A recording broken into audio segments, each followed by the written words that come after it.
Hey, it's Craig Syracusa, and welcome to another episode of Walk in Faith, the show where we go beyond the image and we discover who our guests really are. You might know them from TV, the big screen, or even the world of sports, but do we really know who they are as a person? Do we know what motivates them? Do we know what inspires them? Well, that's what we're here to find out. Actor Anthony Mangano is back to talk about his role in the Academy Award-winning film Green Book. Stay tuned and walk with me.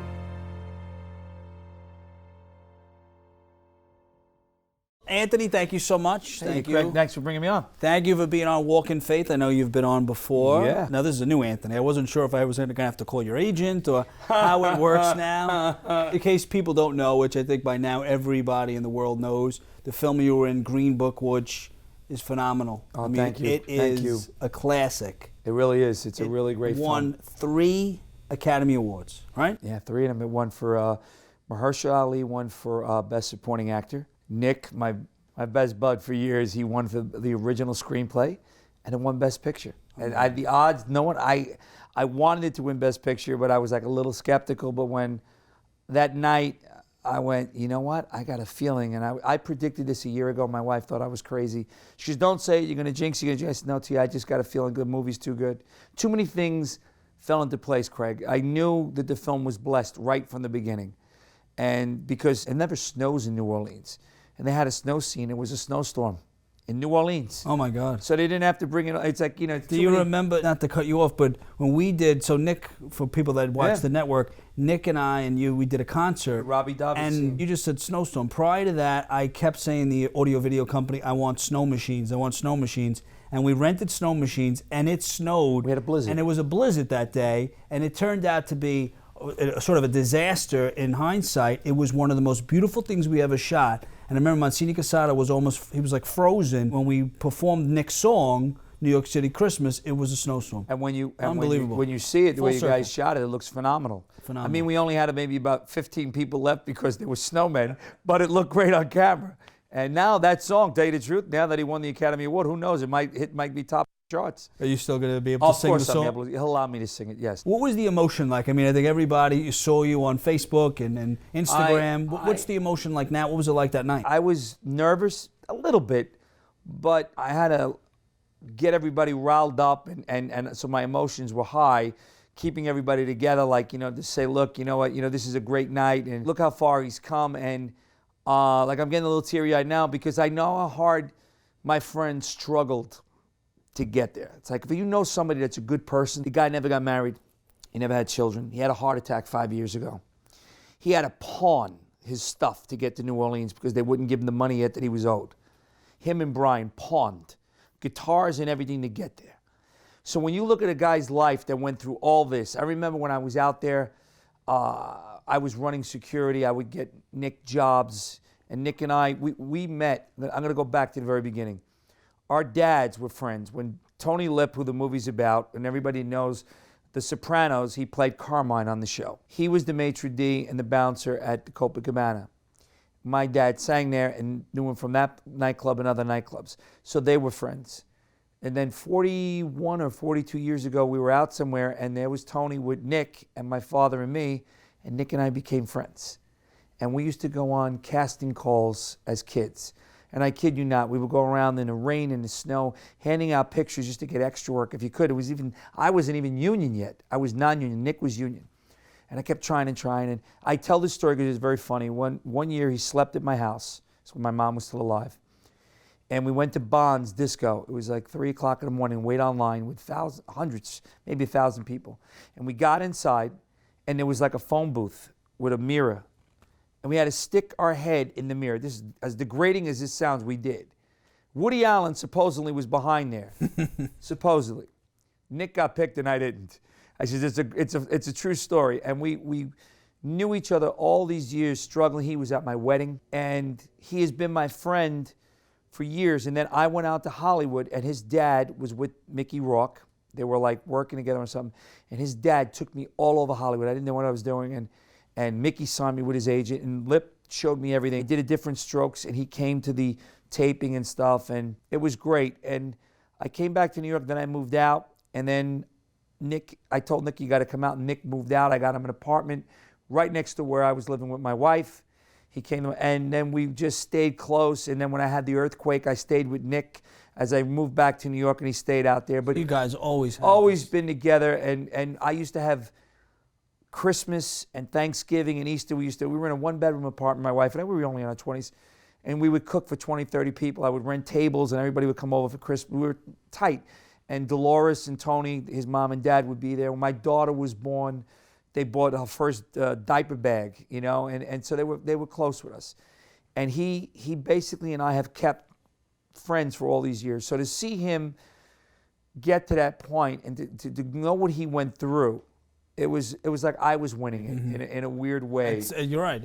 And I was just so emotional. I was teary-eyed. I think if you saw me on Facebook, I was out of my mind screaming because I was like, I can't believe this, he won. And and we were cutting away to him at the awards and back. It was one of those moments where you go, wow, can you believe this? Can you actually believe he won? And that was just the writing award to start with. And you're right. And I want you to think about this question because a lot of people, like when we've said this, they think they don't know the struggles. They think you just hatch, and like when people will look and say, "Oh, Nick just made it," because they'll make that connection, like his father knew someone, or he came out of the blue. They don't realize, like you said, that he had to pawn his guitar, that he went through so much adversity to make it.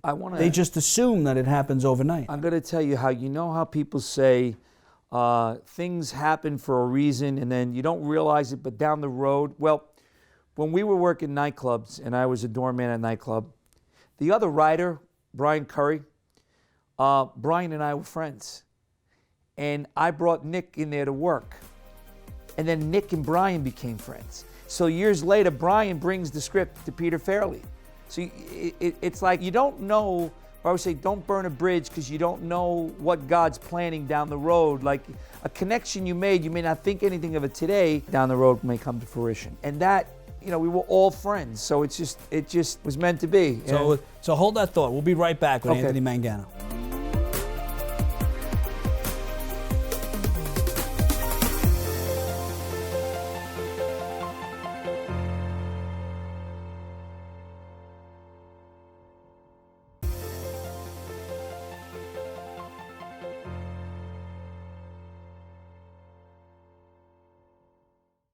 Welcome back. Thank you, Anthony. Thank you. So let's just get back to this a little bit. So you mentioned how how Nick won the Academy Award, 3 of them, and he was on. I mean, he worked here a lot. I mean, he did Breaking Bread with us. Yes. We did the concert, and I was telling the story. We were talking over there at the doorway, and he was telling me about this story about his dad, and it was probably 5 years ago. And then you told me, and it's fascinating, just like you said, it's about the people you meet along the way, and the bridges and fruition, and you don't know who you're going to meet and why God has sort of put them into your path. So it's everyone you meet. Like you and I. Yeah, exactly. I mean, we met. I have it still written. Joe D'Onofrio's friend. But you don't know why. So the idea is like we meet certain people, and we're not supposed to say, what can this person do for me? I mean, I like to think, what can I do for that person? But you don't know about the people that you meet throughout your life. And in this case, how you met Nick, and how Nick met Brian, and Brian met Peter. And you always see how God was there the whole time. Guiding the whole thing. Orchestrating. And, I'm going to interject here. I just want to let your viewers know something. This film is 100% true. There were a lot of bad things said. When you try to do great things in life, people, for some reason, have to come out and attack. This was a blessed film. I always said his mother was very religious, and I always made a joke. I said his mom was talking to God and asking him for helping Nick, and Tony was making a deal. But Nick released tapes because there was some little bit of backlash, and there were actual tapes of Dr. Shirley talking about how he loved Tony and how Tony loved Dr. Shirley and how it was true. Their road trip was true. You made movies.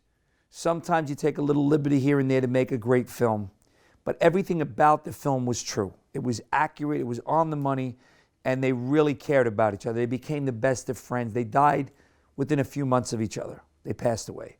I just want to make sure, because when people are watching that they know, I want to tell them that go out and watch this because it's a great film. You know, Anthony, when you said how like people come against you, Yeah. and you know this, like, it's when people don't come against you, that's when you have a problem. When you're in line with God and you're in line with your assignment, that's when people come against you. Like I like to believe it's the true. enemy. It's when nobody bothers you, when you just are complacent and you sit there and nothing happens, no one comes against you. That's when the devil, that's when the enemy is at its sort of is winning in the situation. But like you said, this film was blessed from the beginning. Yeah, it was blessed, and people will come against them, and it will continue to come against them. I just spoke to him on the phone, and you know, there's some write-ups today and stuff like that. Again, saying things, and he's not said a word because he actually quoted the Bible. He goes to me, "Vengeance is mine," says the Lord. So he's not saying a word. Yeah. I said to him, you know what you have to do at the end of the day? I said, you have to shoot a video. You're sitting at your desk in your tuxedo, and you got one Oscar there, one Oscar there. You just look at one, you look at the other, and just smile at the camera because you were blessed. You don't even have you to don't do have to that. do that, but You're right. just in general, he's got 2 Oscars, and people love the movie. So it's a great thing. The movie is fantastic. I mean, when you told me what was happening throughout this process. I remember telling you from the beginning. Yeah, and I was like, but just to hear the adversity that he went through, and I like to think too, it's just part of our testimony, right? And he's a religious guy. He's very religious, Nick. No, he he's really great. is. Okay, so now he has all this success, and this happened to you in your life. He has all these Academy Awards, photos with Lady Gaga. He's a celebrity, Oh, right? God, he's the right? toast And of the then town. it's like, okay, so how do you stay humble? I mean, has he been? I mean, it seems like he hasn't been affected, but how do you not sort of conform to Hollywood? I think it's because he's been through so much that maturity sets in. I guess when you're younger, you might succumb to temptation and get cocky and all that stuff. But his thing is just moving forward. So he's going to go on to do other projects now that he's wanted to do for years. So he's got his head straight. I think it's because sometimes I think like success comes to people that can handle it at a certain age. Mm-hmm. Maturity breeds success. Success goes along with maturity for longevity. I would think if you know what you're doing and you handle it right, you should be able to adapt and not get caught up in the Hollywood aspect of it, but just keep making great products and let the people love them and go and see them. You know, he's got a Christian film that I believe Mel Gibson's going to do. The talk is yes. So he's going that route too. He's not just doing mainstream Hollywood. He's got other stuff in the files, so to speak. I mean, Spielberg is one of his champions. I mean, these are names that are, you know. I know we talk about it, but you know what? Spielberg saw the film and took it over. He thought it was a masterpiece. Remember I told you? He called it a masterpiece. It was the best buddy film since he saw Butch Cassidy and Sundance Kid. That's a big compliment coming from him.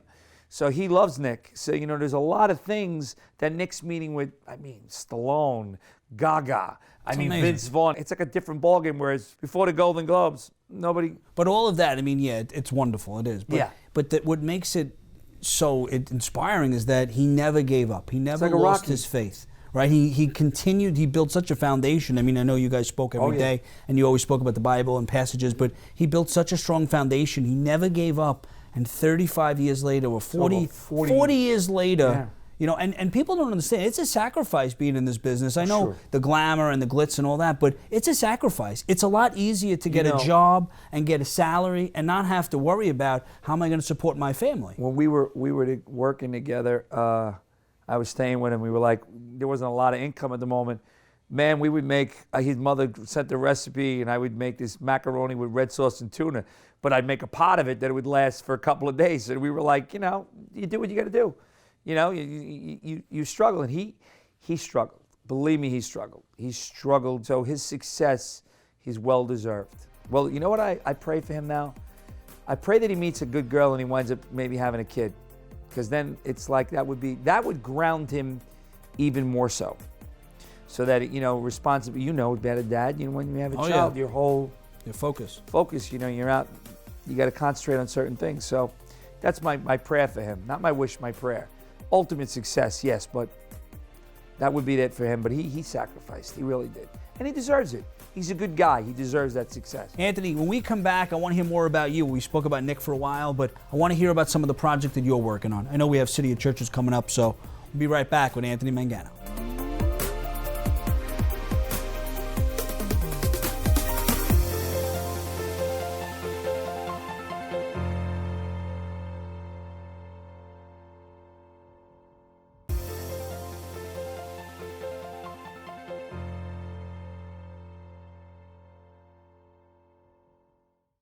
So welcome back with my good pal, Anthony Mangano. Is you still going to go by Anthony Mangano now that you have an Oscar? And how does that work? Anthony Mangano. Sir I Anthony. think I'm going to get the Queen tonight, just for the heck of it, like everybody else. Yeah, right. Sir Anthony Sir, Mangano. yeah, sure. You physically get, do you get an Oscar? Are you able to get one? I think we're getting something. I don't know what we're getting. I don't know. If I had to pay for it, I would. Makes a good paperweight in the house. My wife's a school teacher, so we can keep some of the stuff down there. I've got a lot of them in the house from City of Churches that they're just all around, which is nice. But I'm going to find out. I really didn't ask because I didn't want to impose. But if they'll bring it up, it would be nice to. That would be amazing. That'd be amazing. Now that it's on my resume, which would be nice. And now you mentioned City of Churches. So yeah, I'm looking forward to this. So you have another upcoming season. You get ready for pre-production. Yeah. And how many seasons? How many episodes and seasons? We're going in a fifth season since you recommended me for the hosting thing. And I was honestly, I'll never forget this. When you recommended me, I said yeah, and then I'm home going, what did I get myself into? I've never hosted before, and I made these giant cue cards up because I was afraid I couldn't memorize it. And we went to the set, and then we went, what the heck with that? Just wing it, and it worked out well, and Lumiano, our producer, is great. They're a great guy. And Lorenzo and the rest of the crew, some of them are here. Evan's not that great, but well, he's all right. He brings great coffee for me. I'm kidding. They're just great, great. And we're on our fifth, I believe. And you won how many awards on this? 2 awards, right? We won 2 for City of Churches. Unbelievable. And then we won 2 for the Christmas specials, which that to me is really cool. Because that one I came up with in my own mind. So that kind of made me, love the hosting thing with the Christmas thing. When I came to you and Art with the idea, you guys looked at me like I was nuts. Yeah. I was like, okay. But at the end, it wound up being such a successful show. Yeah, I want to look forward to doing another one. I really do.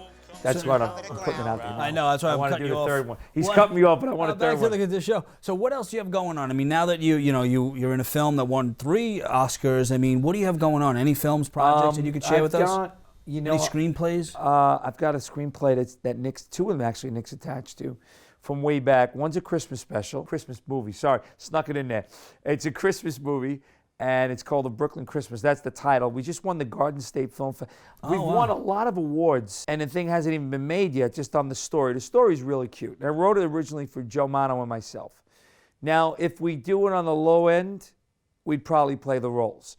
If we go on a high end, but not Nick's attached, I want to go on a high end. I'm looking at Paul Rudd, Adam Sandler, guys like that to play the role that I would have played. And for Horatio, which was Joe, I love Josh Gad. He's my ideal guy to play that. So we're looking at Nick's attached, and we're getting a lot of heat, so to speak, from that. And the other movie is called Heart and Soul, the short I did about my dad that we may turn into a feature film, which we're working on now. But you know how it is. It's like everything. It's nothing till it's something, but it's in the process, so it's close. If it happens, it's going to be great.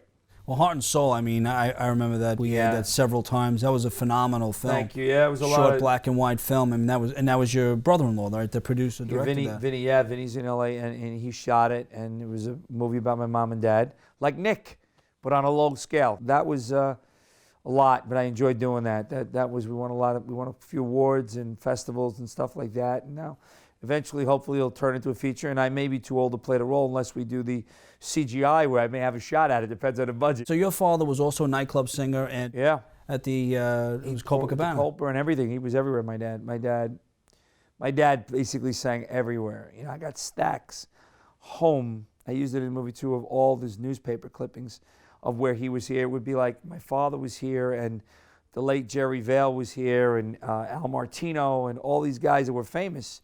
All with my dad, they were all in the same circuit. I remember, God's honest truth, I remember, kid, I always go with him. Then when I went out to LA, he came in, my friend picked him up, I had an audition, and my friend Jason brought him in, and we were at Cafe Roma with Mickey and him hanging out.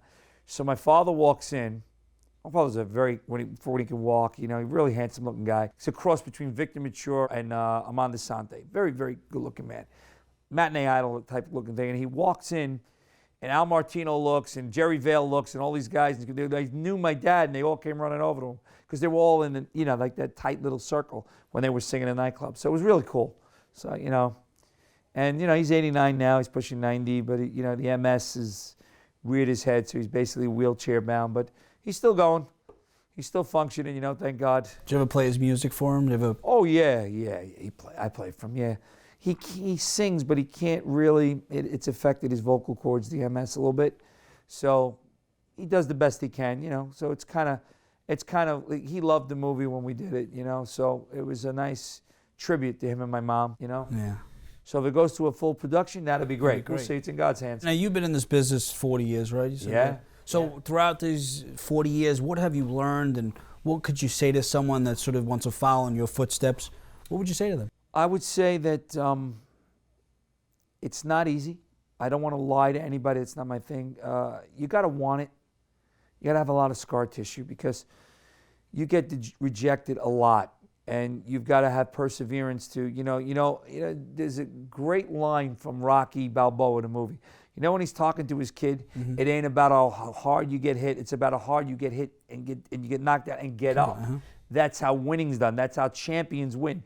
That's the same thing that you're going to go through trials and tribulations. Unless by some chance you just become an instant success, it can happen, but the odds of that is slim to none, and you've got to keep trying. You know, you got to and maybe create your own content, like write your own film, write your own one-man or one-woman show, and because it's changed. Because now, used to be there was only a limited amount of things. Now it's YouTube and all these things. People are becoming success, and some people are becoming success that shouldn't be becoming success just because they're being themselves. That's not really performing, but that's the way of the world. So I can't change it, but there's always that opportunity that I didn't have. You know, no one's gonna look at a guy like my age trying to break dance on a floor. It's not gonna happen. You know, do something crazy. I might get a lot of hits on YouTube. It might get it as a comical satire, but you understand what I mean. It's just there's more of an opportunity and more content out there. There's so many. You got Netflix, Amazon. You've never seen so many things. We were talking before about Ralph Macchio, great guy. Karate Kid, they brought back. It's called Cobra Kai. It's on YouTube. Huge hit. We would have never thought that 5 years ago. Somebody said, we're going to put a series on a YouTube channel. They're like, you're crazy. It'll never work. Now it's doing. It's all streaming. So the opportunity's there if you come up with good content. And now you could shoot movies on your iPhone. So knowing what you know now, looking back, would you have changed anything? Would you continue to pursue this career? I would have continued it, but I would have made a few changes along the way. Sure, I think everybody would want to change one or two little things. But overall, no, because, you know, there were a lot of things that came out of this that my life's been blessed with. I don't know what would have happened if I went down a different path. I may not be sitting here with you right now. I was going to be a cop or a fireman. We don't know. I don't know what would have happened. But, you know, you don't know. You just got to keep, I'm going to use your own quote here. You got to walk in faith. Sometimes run, but walk in faith. That's right. There are days, you know, I always tell young guys, you know, young girls, listen, just, you know, don't go in all starry. I think it's going to happen like, you know, I'm going to be a star, because that doesn't always happen. You know what I'm saying. I know. You know, because you'll get hurt. And there are times, I've cried over losing roles. Believe me, when I lost the Dean Martin role for CBS, I was devastated. Devastated. It was a movie about them, and I came very close to doing that. There have been a few over the years, TV series that I had leads in that were going to go and then flopped. I've learned one thing. The things that you think are going to work sometimes don't, and the things you think that won't work wind up being a success. So you just roll with the punches. Anthony, thank you so much for being on my show. Always remember, you have the ability to inspire and evangelize through your words and actions. Till next time.